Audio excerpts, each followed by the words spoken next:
¿Qué tal? ¿Cómo estás? ¿Qué tal? Muy bien, ¿y tú? Qué gusto. Marcela, qué gusto. Gracias. Perdón, el señor director de la DIAN, ¿cómo está usted? Muy bien. Doctor Luis Carlos, ¿qué ha hecho? Bien, ¿cómo va todo? Bueno, me alegra mucho saludarlo. Teníamos todos curiosidad de ver dónde es que nos clavan todos los años en materia de impuestos. Y ya descubrimos que esta es su oficina y acá es donde usted se sienta seguramente a pensar cómo es que hace para meternos más impuestos a los colombianos, ¿no? Bueno, aquí es donde hacemos que las leyes tributarias que hace el Congreso sean una realidad en la práctica y no solo en el papel. Sí, esta es mi oficina. Y tremenda vista además. Acceso visual directo a la Casa de Nariño, el Palacio Presidencial, ¿o no? Estamos en muy buena compañía, sí. Vea, director de la DIAN, arranquemos precisamente por la última reforma tributaria, la de este gobierno, del gobierno de Gustavo Petro. ¿Ha servido? ¿Es lo que esperaban ustedes? ¿Ha tenido el efecto que ustedes buscaban? Creo que hemos visto unos resultados muy importantes en el último año. En 2023, el recaudo tributario como porcentaje del Producto Interno Bruto, como porcentaje pues, de todo lo que produce el país al año, subió de más o menos el 20% al 22%. Es un aumento importante. De eso, un 0.7% viene de los aumentos de los impuestos a las empresas que dejó el gobierno anterior, pero el otro 1.3% viene directamente de lo que se ha hecho en esta administración. Ahora todos estamos sintiéndolo de verdad en los bolsillos. Y ahí es cuando de pronto muchos televidentes que nos ven hasta ahora se preguntan, bueno, no hemos terminado de pagar la reforma tributaria de Duque, la del gobierno del presidente Gustavo Petro, y estamos hablando de otra reforma tributaria. ¿Eso va a ser una realidad?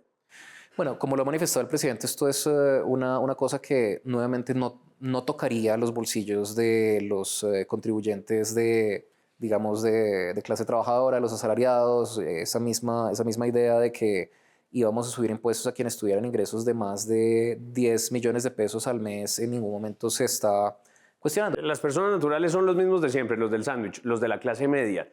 Esos que están viéndolo a ustedes hasta ahora van a decir, hombre, de verdad ya no podemos más.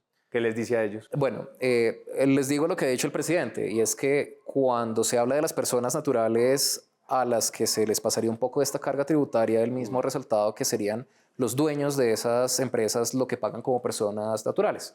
Hay ciertas ideas acerca de que puede ser más eficiente en algunos aspectos cobrar esos impuestos a la persona en vez de a la empresa, y en la medida que esto sea una buena idea, sobre todo consensuada, dialogada con esos sectores, pues así se iría llevando a cabo la reforma, que de todas formas pues está en este momento en ese proceso de diálogo. Mire, lo quiero echar unos días para atrás, los últimos días de diciembre. Hubo gran polémica por el sellamiento, digamos, de algunos establecimientos que tenían que ver con cadenas como Jumbo, como El Éxito o como Olímpica. Todo esto por cuenta de la famosa factura electrónica. ¿Qué fue lo que pasó ahí? Bueno, eran establecimientos que habían tenido irregularidades en la facturación electrónica. Y eso quiere decir no solo que no estuvieran facturando electrónicamente, que muchos establecimientos estaban facturando electrónicamente, pero las irregularidades pueden ser que le pidan a usted como contribuyente, deme su RUT, deme el certificado de constitución de la empresa, deme su fecha de nacimiento, deme su dirección, deme un montón de datos y requisitos adicionales que no están en la norma y que en la práctica lo que llevan a hacer es que el contribuyente diga, ay, ¿sabe qué? Mire, no. Ese tipo de irregularidades llevaron a sanciones como las que usted menciona. Claro, se lo tengo que preguntar con franqueza porque así lo vieron y sintieron muchos de los televidentes. ¿Hubo revanchismo, hubo sesgo antiempresa frente a compañías como El Éxito, como Olímpica, como Jumbo, con esas determinaciones que ustedes tomaron en diciembre? No, para nada. Y yo creo que lo que es el no facturar electrónicamente como es debido, lo que es la evasión, es un sesgo antiestado que debe acabarse, porque es que el Estado es el que sostiene en últimas esos bienes públicos como la educación, como la infraestructura, que les permiten a esas mismas empresas operar en un ambiente en el cual hay una fuerza laboral altamente capacitada, en el cual hay carreteras para que lleguen sus insumos. El presidente puso un trino diciendo paguen los impuestos y quedó la sensación de que no estuvieran pagando los impuestos esas compañías. Y sí, hay un problema técnico con las facturas electrónicas, pero no es que no estén pagando impuestos, ¿o sí? Bueno, entonces una claridad y yo creo que también debe ser una tranquilidad para los contribuyentes, y es que desde la DIAN nosotros no comentamos sobre casos de contribuyentes específicos, entonces incluyendo esos contribuyentes a los que usted se refiere. Sí, entonces lo que digo lo digo de manera general. No puedo comentar sobre un contribuyente específico, pero en general las irregularidades de facturación electrónica a estas alturas, después de tanto tiempo que se implementó la normatividad, después de todo el seguimiento, de todo el acompañamiento que se les ha hecho a distintas empresas, hay muy pocas razones para no facturar electrónicamente como es debido, excepto pues que uno tenga algo que esconder. ¿Sí? Y en ese sentido yo creo que el llamado del presidente es correcto. Y más allá de eso, los cierres más publicitados han sido los de algunas empresas grandes, pero ¿Ha habido más? ha habido más. Y por ejemplo, pues una cosa que uno dicen, pero claro, es que no van a los San Andresitos. Hemos estado en San Andresitos en Bogotá, hemos estado en el Hueco de Medellín, donde se han hecho decenas de cierres precisamente por esta misma razón, porque las reglas son para todos. Listo, pero si quiere, siga, sentémonos un rato. No, hágale, vamos. Por favor, está en su casa. Me quedan varias preguntas por hacer. Bueno, sí. Doble efecto sobre la inflación al país. Vea, otro de los temas polémicos de estos días de comienzo de año tiene que ver con el famoso SIGA, el sistema que ha tenido un montón de tropiezos, hay que decirlos, en cuanto tiene que ver con su actualización. Tanto FENALCO como FITAC como Analdex dicen que están perdiendo los empresarios más de 50.000 millones de pesos diarios. Y uno se pregunta, ¿ustedes son unas fieras para cerrar establecimientos como el año pasado hicieron? ¿Y quién les resarce esos daños a esos empresarios que están perdiendo toda esa plata por cuenta del sistema de la DIAN? Sí, bueno, yo creo que sería útil ver esas metodologías que están haciendo ellos para calcular sus afectaciones. Me parece que es bien importante este ejercicio de ser transparentes en esas cuentas y también de replicar y verificar los datos que ellos están dando. O sea, no confían que sean 50.000 millones de pesos diarios de pérdida. Yo lo que le puedo decir es las cifras que tenemos desde la operación de la DIAN. Porque también uno escucha frases como que no, es que el comercio exterior está parado. Y ya le digo, durante todo este periodo del 15 de noviembre que empezó la actualización de seguridad hasta el 10 de enero, que es cuando se recobró la velocidad que se tenía antes del 15 en las declaraciones de importación. Durante todo ese periodo, si bien hubo dificultades, más del 98% de las declaraciones de importación que se hicieron en el país se hicieron de modo electrónico. Entonces, y además se hicieron más declaraciones de importación que en el periodo comparable inmediatamente anterior. Luis Carlos, pero de alguna manera usted lo que me está diciendo es que no ha habido un impacto real negativo frente a todos esos empresarios. Ha habido un impacto muy real en lo engorroso del trámite. Y yo creo que en eso es muy importante ser transparente, porque pues haría mal si le dijera que no, que todo estaba perfecto, que todo es desinformación. Y no, hay una cosa que es muy cierta. Pero plata no han perdido, como dicen. Yo quisiera que se sentaran a explicarnos de dónde salen esas cifras que están dando. Yo lo que le puedo decir es eso. Se han hecho más declaraciones de importación que en el periodo inmediatamente anterior. Los volúmenes de importación, de comercio, son perfectamente comparables con lo que venía antes, con lo que ha habido en los mismos meses del año, durante el año anterior. Por lo menos en los datos, o sea, yo creo que a veces la experiencia de unos cuantos casos puede ser magnificada, pero cuando vemos los volúmenes de comercio son los mismos que uno esperaría para esa época. Mire, voy llegando al final de esta entrevista y tengo algunas preguntas más por hacerle. Una de ellas, 10.000 nuevos cargos en la DIAN. Eso quedó aprobado y está marchando.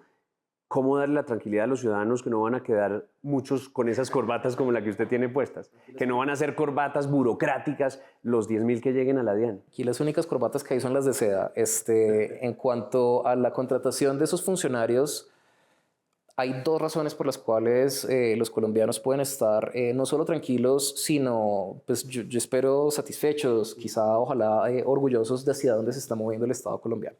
Porque primero, todas esas contrataciones se están haciendo a través de un concurso independiente realizado por la Comisión Nacional del Servicio Civil. Pero además, esto no es una sola cosa que porque este gobierno se tomó la decisión de hacerlo así y después, ¿qué vamos a hacer? Una cosa muy importante que hicimos en el marco de la reforma tributaria fue aprobar un nuevo régimen de carrera administrativa en la DIAN. Director, una curiosidad, ¿cómo van las relaciones con el ministro de Hacienda? ¿Todo bien en casa, como dicen por ahí? Bueno, no, o sea, la DIAN y el Ministerio de Hacienda tienen que trabajar todos los días en múltiples proyectos, ¿no? Y sin ese trabajo armónico, pues sería difícil sacar cosas adelante. Yo creo que... Pero discrepancias ha habido y agarraditas ha habido por ahí de vez en cuando, ¿o no? Pues, ¿con quién no? Con el anterior ministro, con otros colegas, pero pues yo creo que es en medio del sano debate que llegamos pues a mejores resultados. Mire, últimas dos. Lo veo a usted súper tiktokero, como se dice por ahí, ¿no? TikToker. Le gusta mucho esa red social y la está usando además para comunicar cosas de la entidad, ¿o no? Sí, pues yo creo que es una red social chévere. Yo la empecé a descubrir recientemente, pero me parece que es un medio para comunicarse pues con la gente. Enrique Salazar nos pregunta cómo se le puede declarar a su amiga.